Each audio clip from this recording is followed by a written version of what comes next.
All right. All right. Thank you all for coming. This is part one of my workshop, Building Blocks for Early Literacy. Today I'm going to be talking about supporting early language development. Sorry that I have to do it like this. So to grow literacy skills, you first have to grow language skills. Language and literacy go hand in hand. You can't read until you can talk. You can't write until you know words and what they mean.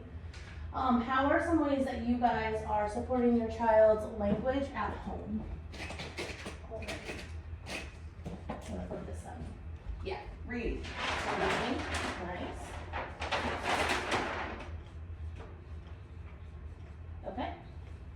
Yeah. Hello will be made for breakfast. Also narrating. Okay. Yeah. Talking to them. I was gonna say narrating, but it was taken.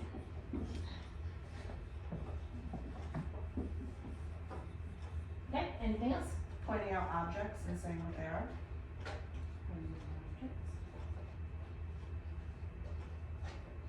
All right. Anything else? Yeah. I think just describing what you see.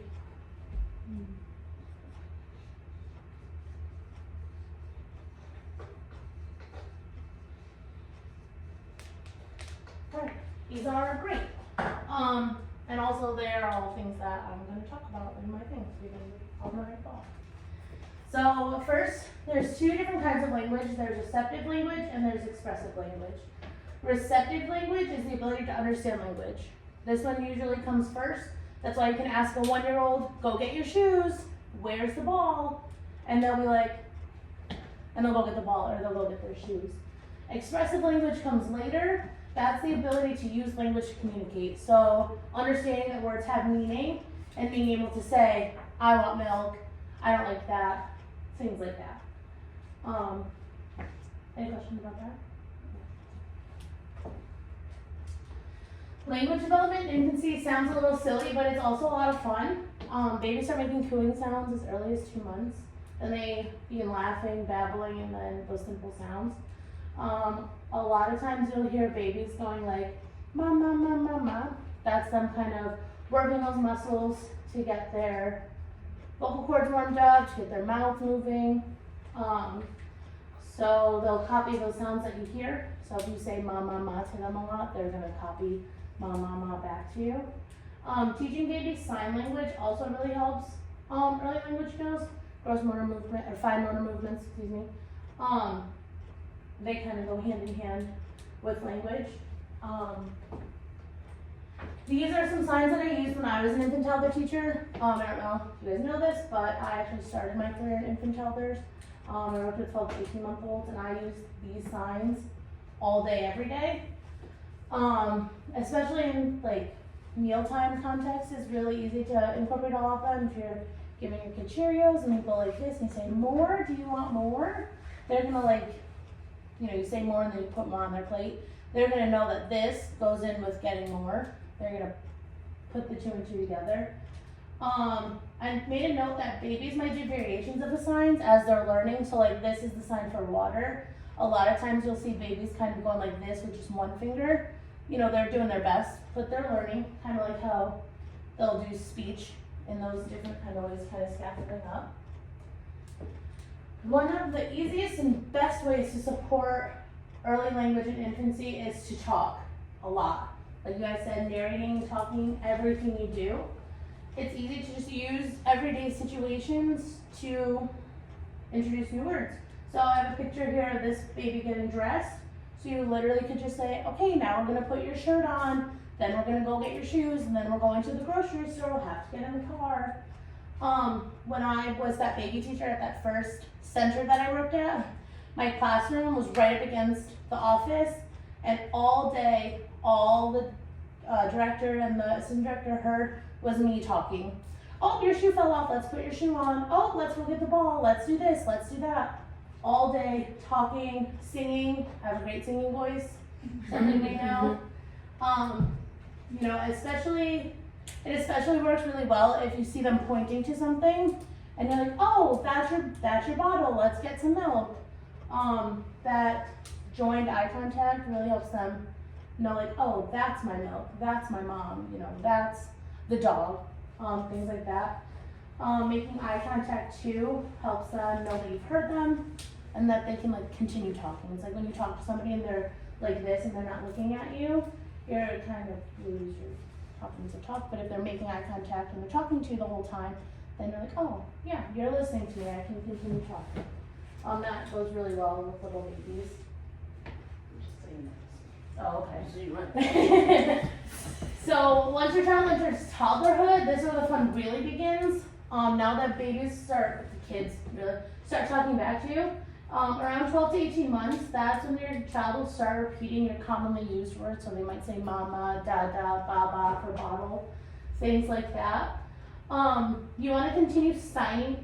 You want to continue signing with your toddlers, but this time you want to add the voice aspect to it. So when you're working with your baby, when they go like this, you give them more. Now, because they're a little bit older, their vocal cords are working, they know how to talk, you want to hear the more, or the mo, or the please, or the puh, some kind of sound to encourage them to keep growing. This is, yes. So children start going back and forth language. So I have this cute little video.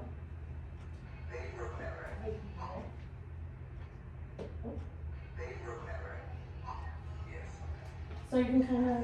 Did you understand it though? No.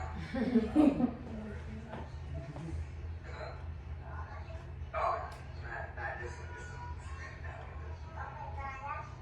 So he's pointing. They have the joint attention. I was going, I don't know when we look at next season because we get some stuff this time. Like he's got a lot to say, you know? Oh, yeah. So the dad, he's, you know, practicing the conversation. One person talks, the other person talks, the other person talks, the other person talks. He's speaking in full sentences. You definitely want to use full sentences in talking to little kids, just so you kind of figure it out, if you will. So yeah, that's fun. Toddler is a fun time to introduce new sounds too. So animal sounds, like when you're playing in like dramatic play scenarios, like you're playing like a farm or a car, you know, saying moo like the cow or the beep beep for the car. They'll again make those connections like, oh, if the car says beep beep, the cow says moo, and they'll do that on their own. So yeah, so I did that. So for example, you could grab a cow and say something like, moo, I'm a cow and I'm gonna go eat some hay. This is modeling the behavior that you want to see. So you always want to make sure that you are speaking really clearly when you talk to babies. You're modeling your mouth movements. So if you want them to go moo, you're exaggerating that. So like, moo. Do this in preschool a lot with kids who have like speech delays.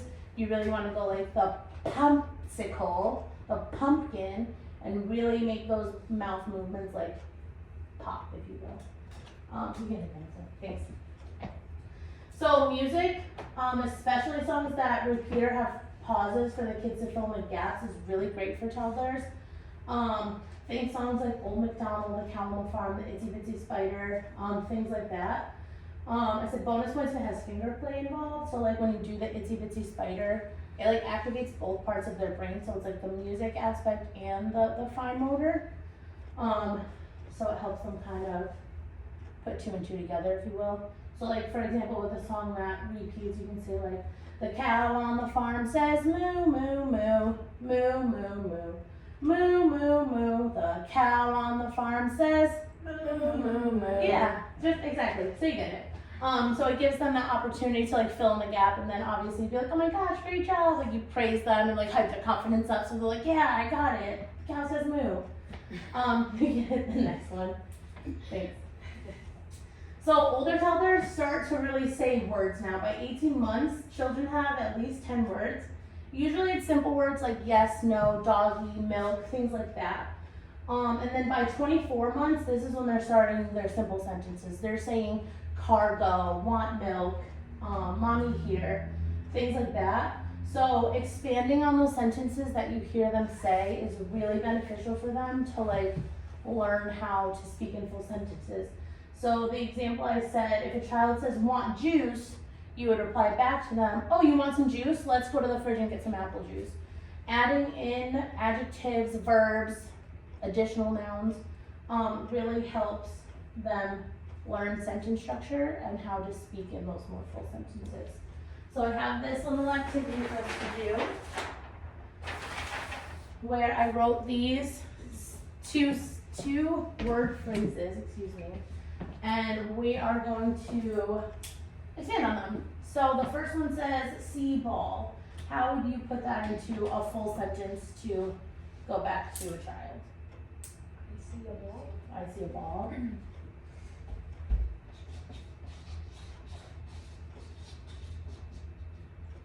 Or even, you could even throw in like red, big, things like that. They said doggy. I see a doggy. Look, there's a dog. Look, there's a dog. I hear a dog. Look at that dog. I hear a dog, that was a good one. The dog says woof, things like that. This one says want more. Can I have more, please? Can I have more, please? Using the proper English, that's a good one.